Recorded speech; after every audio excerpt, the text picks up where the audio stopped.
उल्हासनगर महानगरपालिकेच्या निवडणूक प्रचाराला वेग आला असून प्रत्येक पक्ष व अपक्ष उमेदवार आपला प्रचार प्रभावी करण्यासाठी विविध क्लुप्त्या लढवत आहेत. भारतीय जनता पार्टीत 20 वर्षांपासून एकनिष्ठ असलेल्या महिला उमेदवार यांना पक्षाने ऐन वेळेस तिकीट नाकारल्यानं त्यांनी अपक्ष उमेदवारी दाखल केली आहे.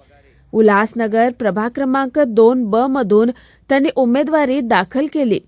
मंगळवारी त्यांनी मुकुंदनगर परिसरातील विविध वसाहतीमध्ये जाऊन घरोघरी जाऊन मतदारांशी संवाद साधत मतदाराचे लक्ष वेधून घेतले.